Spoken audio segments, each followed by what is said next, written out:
Okay, let's go.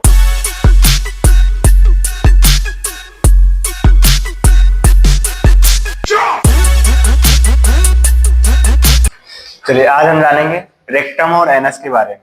ठीक है ना। हम लोग पढ़ लिए हैं लार्ज इंटेस्टाइन, स्मॉल इंटेस्टाइन। आज हम पढ़ेंगे लास्ट वाला पार्ट है, जीआईटी के लास्ट वाला पार्ट जो दो होता है, छोटा छोटा होता है, जिसका नाम होता है रेक्टम और एनस। ठीक है ना।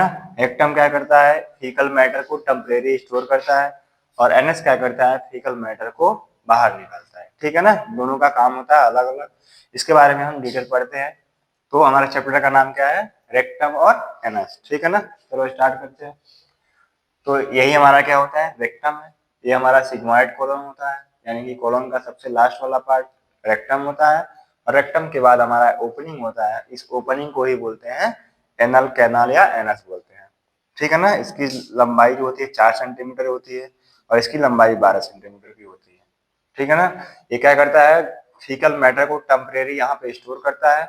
और जब यहाँ पे दो स्पिंटर होते हैं, एक होता है इंटरनल स्पिंटर, एक होता है एक्सटर्नल स्पिंटर, ये दोनों हमारे एनस को कंट्रोल करता है। जैसे मान लो हमको जब टट्टी लगती है तो हमारा इंटरनल स्पिंटर क्या करता है, ब्रेन में मैसेज भेजता है कि हमको टंकी फुल हो गया है, अब निकालना है टट्टी।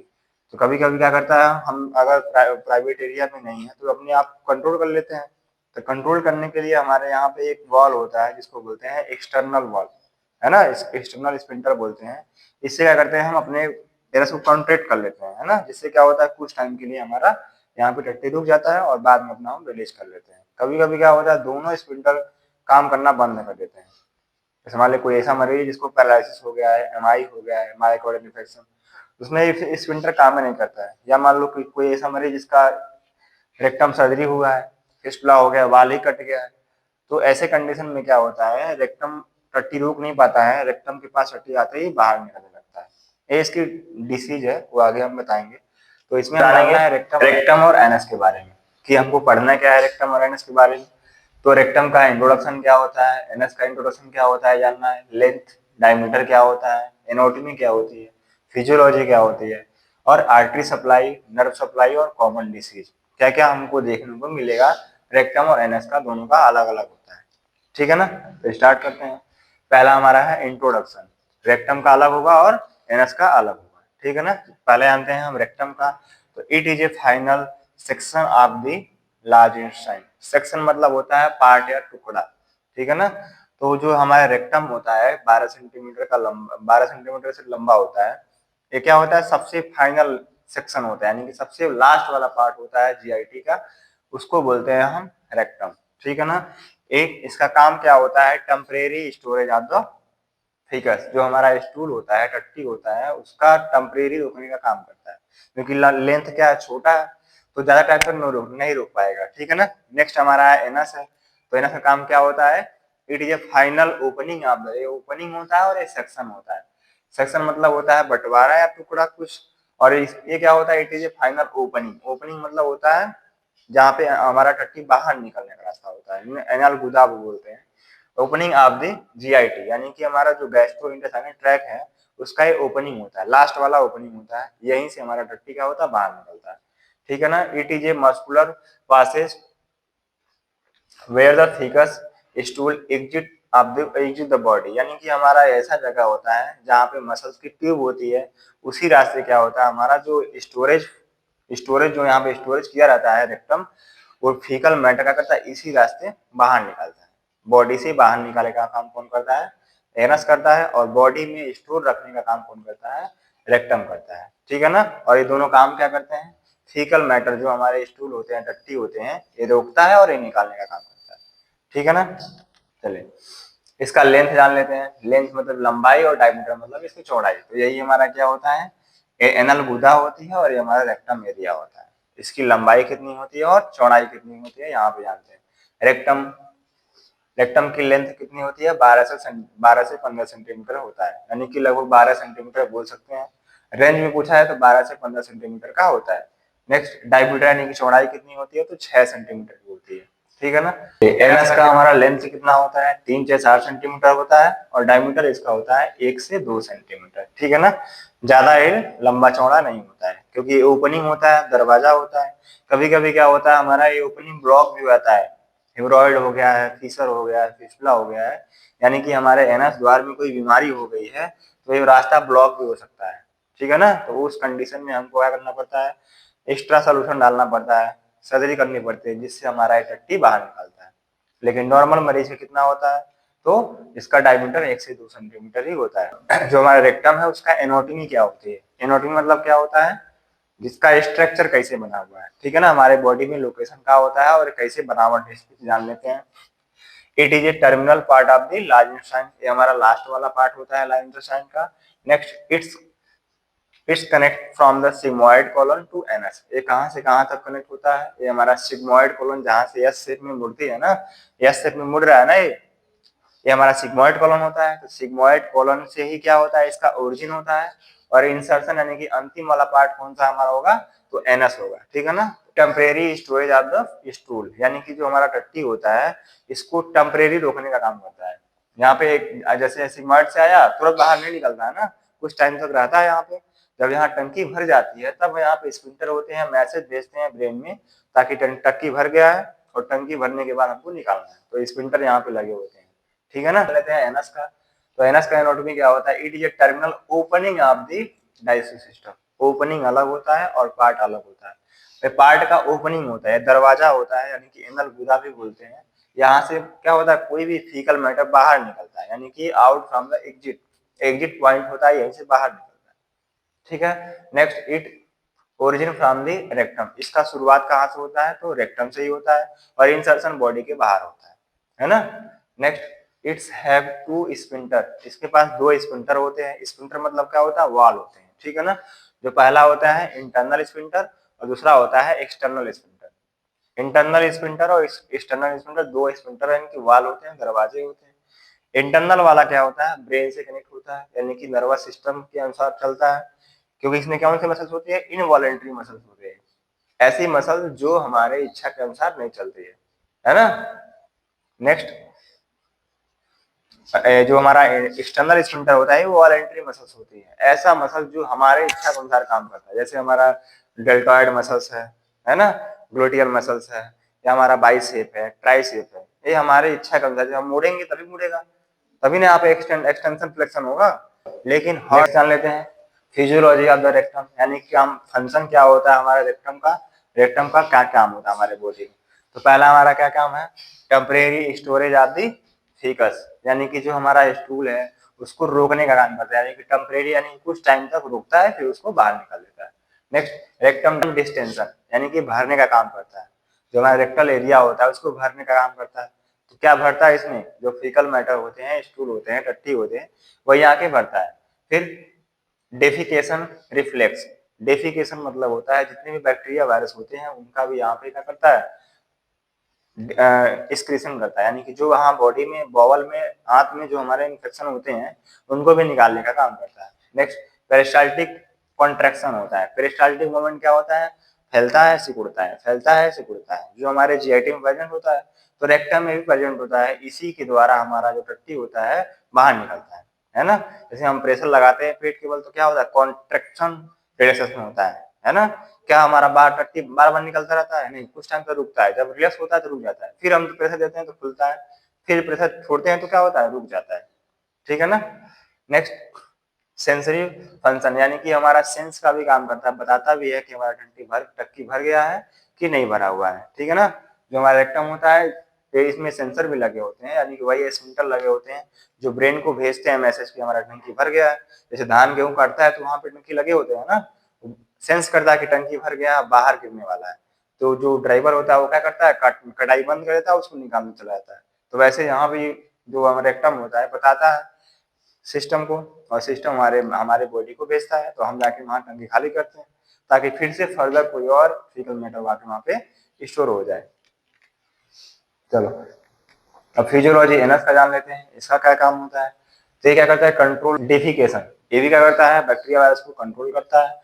Next maintain resting anus tone, जो हमारा ये क्या करता है, एनस टोन को रिलैक्स करने में, जैसे हम जब रिलैक्स रहते हैं तो हमारा जो एनस होता है वो बंद रहता है, तो रिलैक्स में है ना, अगर खुल गया तो काम करने लगा, तो रिलैक्स मोड में रखने का काम करता है। Next, allow continuous control over defecation. ये क्या करता है, कंटिन्यूअस जितने भी हमारे फीकल मैटर होते हैं उनको निकालने में हेल्प करता है, कंटिन्यूअस निकालने में हेल्प करता है, ठीक है ना। अगर जानेंगे आर्टरी सप्लाई, तो आर्टरी सप्लाई जान लेते हैं, दोनों का अलग अलग होता है, रेक्टम का अलग होता है और एनस का भी अलग होता है, ठीक है। तो रेक्टम में क्या होता है, रेक्टल आर्टरी होती है जो हमारा मेसेंट्रिक आर्टरी का ही ब्रांच होता है, जो हमारा मेसेंट्रिक आर्टरी है वही जीआईटी का सप्लाई करता है। और मेसेंट्रिक आर्टरी का ओरिजिन कहाँ होता है, तो एब्डोमिनल एओर्टा से होता है, उसी का ब्रांच होता है मेसेंट्रिक आर्टरी। और मेसेंट्रिक आर्टरी का ही ब्रांच होता है रेक्टल आर्टरी जो हमारे रेक्टम को सप्लाई करती है। इसके 3 ब्रांच होते हैं, सुपीरियर, मिडिल और इंफीरियर, ठीक है ना। Superior rectal artery, inferior rectal artery और मिडिल रेक्टल आर्टरी होती है। नेक्स्ट हम एनस का जान लेते हैं। तो एनस का भी क्या होता है, रेक्टल आर्टरी ही होती है, लेकिन इसमें क्या होता है, सुपीरियर और इंफीरियर होता है, मिडिल वाला पार्ट एब्सेंट होता है, ठीक है ना। चलिए नेक्स्ट देख लेते हैं। ये हमारा क्या होता है, आर्टरी का ब्रांच है, ये एब्डोमिनल एओर्टा है, इसके हमारे मेसेंट्रिक आर्टरी होती है, मेसेंट्रिक आर्टरी का ही ब्रांच होता है जिसको बोलते हैं superior rectal artery, inferior rectal artery और मिडिल रेक्टल आर्टरी बोलते हैं, ठीक है ना, जो हमारे गुदा को और एनल द्वार को सप्लाई करती है। फिर हम नर्व सप्लाई जान लेते हैं। तो नर्व सप्लाई हमारा पहले देखते हैं रेक्टम का, फिर हम जानेंगे एनस का। तो रेक्टम में क्या होता है, ऑटोनॉमिक नर्वस सिस्टम होता है, जिसमें आते हैं 2 सिस्टम, सिंपैथेटिक और पैरासिम्पैथिक नर्वस सिस्टम आते हैं। सिंपैथेटिक क्या करता है, हमारे बॉडी में बेचैनी पैदा करता है, यानी कि वो हमारे माइंड को रिलैक्स नहीं कर पाता है, ठीक है। तो उसका एक उल्टा होता है जिसको बोलते हैं पैरासिम्पैथेटिक, ये क्या करता है, माइंड को रिलैक्स करता है। इसीलिए हमारे साथ 2 घटना होती है, कभी हमको टट्टी बहुत जल्दी से लगता है और कभी कमर टट्टी बहुत रिलैक्स माइंड से लगता है, यानी कि टाइम टू टाइम लगता है। तो यही दोनों एक्टिव होते हैं। जब ये एक्टिव हो जाएगा तो बहुत जल्दी लग जाएगा, अगर ये एक्टिव रहेगा तो हमारे माइंड को रिलैक्स किया रहेगा और हमारा मोशन टाइम से ही होगा। नेक्स्ट, एनएस क्या होता है। तो एनएस के हमारे नर्व सप्लाई क्या होती है, तो इंफीरियर रेक्टल नर्व होता है, इंफीरियर मतलब नीचे वाला, रेक्टम नर्व होती है, ये क्या करती है, जो हमारा सिंपैथेटिक और पैरासिम्पैथेटिक के फाइबर होते हैं, यानी कि सेक्रम 2 से लेके सेक्रम 4 तक, सेक्रम 5 बोन फ्यूज होकर बनता है एक बोन। तो यहाँ पे देखो ये सेक्रम है, इसमें 5 बोन होती हैं, तो यहाँ से 4 नर्व रूट निकले हैं, जो S2, S3 और S4 होते हैं, है ना। तो ये हमारा S2 से लेके S4 तक कौन सा सप्लाई करती है, हमारा एनल द्वार को सप्लाई करती है, ठीक है ना। इसमें 2 स्फिंक्टर होते हैं, इंटरनल स्फिंक्टर और एक्सटर्नल स्फिंक्टर। तो इंटरनल स्फिंक्टर से कनेक्ट होते हैं, जो हमारे माइंड को क्या करता है, भेजता है कि हमारा यहाँ पे टंकी भर गया है और टंकी को खाली करना है। टंकी में क्या भरेगा, टट्टी भरेगा, टट्टी भरने का काम कौन करता है, रेक्टम करता है। तो रेक्टम टट्टी भर लेगा तो हमारा एनल द्वार करता है, उसको निकालने का काम करता है। निकालने के लिए हमारा नर्वस सिस्टम को एक्टिव करना पड़ेगा, वही एक्टिव होता है तो हमारा मैसेज आता है हमारे ब्रेन में कि अब टट्टी भर गया है और निकालना है। चलो जान लेते हैं कॉमन बीमारी क्या क्या होगी। तो पहला रेक्टम में कौन कौन सी बीमारी होगी। तो रेक्टम में हमारा हेमोरॉइड होगा, हेमोरॉइड को बोलते हैं बवासीर या पाइल्स बोलते हैं। ये 2 टाइप का होता है, इंटरनल हेमोरॉइड और एक्सटर्नल हेमोरॉइड, ठीक है ना। फिर हमारा एक रेक्टम फीसर, तो जब टट्टी हार्ड होती है, स्टूल पास आउट हार्ड होता है, तो वहाँ पे जो म्यूकोजा होती है, म्यूकोजा फट जाती है, म्यूकोजा का फटना क्या कहलाता है, फीसर कहलाता है। अब वो एनल में फैलेगा तो एनल फीसर कहलाएगा और रेक्टम में फटेगा तो रेक्टम फीसर कहलाएगा। नेक्स्ट, रेक्टम प्रोलैप्स, तो क्या होता है, हम कभी कभी ज्यादा जोर लगाते हैं तो वहाँ पे हमारे जो लिगामेंट होते हैं वो टीयर हो जाते हैं, और लिगामेंट जब टीयर हो जाएगा तो हमारे रेक्टम का एरिया एक्सपोज हो जाएगा और बाहर निकलने लगेगा। तो हमारे वजह से होता है, ज्यादा जितना फोर्स लगाएंगे उतना हमारा टीयर होता रहेगा और एक समय ऐसा आएगा तो हमारा टट्टी के साथ साथ हमारा रेक्टम भी बाहर आने लगेगा, उसी को बोलते हैं रेक्टम प्रोलैप्स। फिर रेक्टम कार्सिनोमा, कार्सिनोमा मतलब होता है कैंसर, तो रेक्टम में कैंसर होने के चांस हो सकते हैं।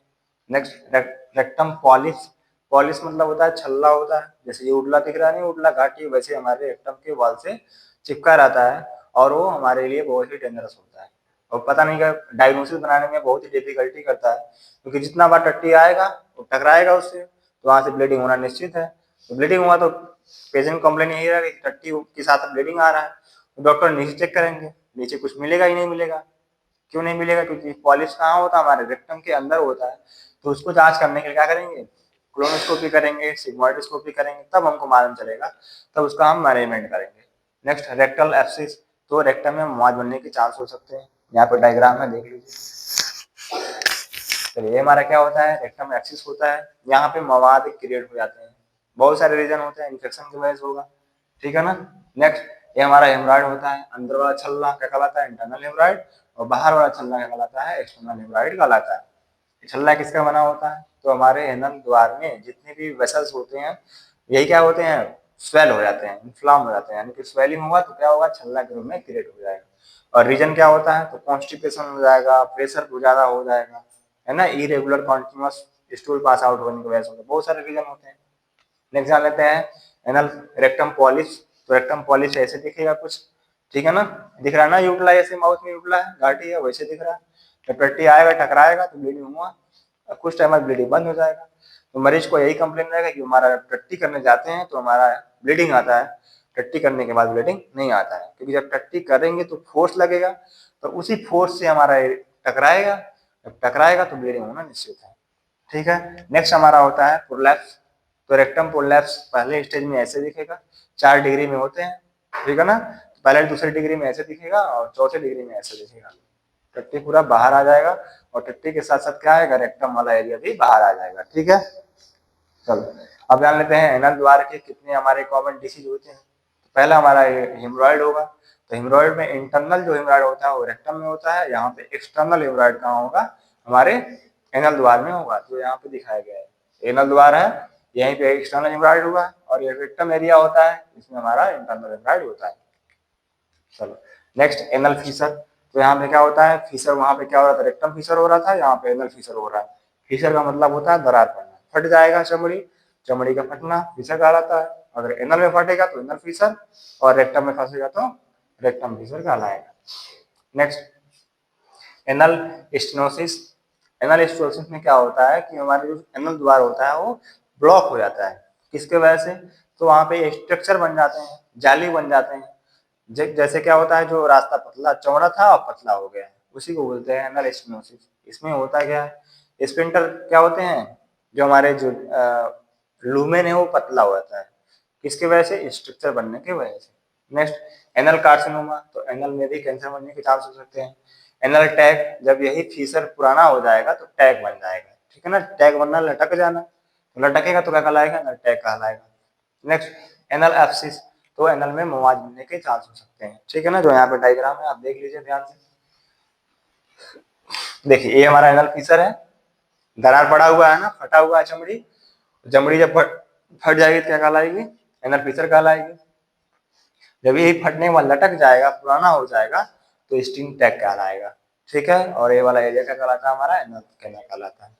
नेक्स्ट आते हैं कैंसर में। तो हमारा जो एनल द्वार होता है यहाँ पे एबनॉर्मल ग्रोथ हो जाते हैं, तो वहां पे क्या होता है, चमड़ी चमड़ी तो वैसे रहती है, लेकिन यहाँ पे जो सेल होते हैं ज्यादा ग्रोथ हो जाते हैं, जिससे क्या होता है वहां पे कार्सिनोमा या कैंसर का निर्माण होता है, ठीक है। नेक्स्ट जानते हैं एब्सिस में। तो हमारे पेरिनियल एरिया में एनस के चारों तरफ छोटे मोटे फोड़े फुंसी होते हैं ना, तो फोड़े फुंसी इंडिकेट करते हैं कि हमारे अंदर क्या हो गया, मवाद बन गया है, क्योंकि जब तक फोड़ा फुंसी नहीं बनेगा तब तक हमारा मवाद बाहर नहीं निकलेगा। जैसे हमारे फेस में मोल निकलता है, तिल निकलता है ना, तो पहले दिन क्या होगा, रेडनेस आएगा, दूसरे दिन क्या होगा, स्वेलिंग हो जाएगा, और तीसरे दिन क्या हो जाएगा, व्हाइट वाला व्हाइट टिप व्हाइट हो जाएगा। इसका मतलब क्या है, इंडिकेट कर रहा है कि जो अंदर का मवाद है वो बाहर निकालना है। तो सेम ऐसे ही होता है, पहले दिन स्वेलिंग रेडनेस हो जाएगा, दूसरे दिन स्वेलिंग हो जाएगा, जब स्वेलिंग हो तो पेन होगा, उसके बाद क्या होगा, यहाँ पे व्हाइट वाला पार्ट होगा, यानी कि जो हमारा मवाद बाहर निकलने की कोशिश करेगा, तो यही क्या कहलाएगा, हमारा एब्सिस कहलाएगा या पस कहलाएगा, ठीक है। ये दोनों पहले ऐसे दिखेगा पहले स्टेज में, और जब लास्ट स्टेज होगा तो ऐसे दिखेगा, ठीक है।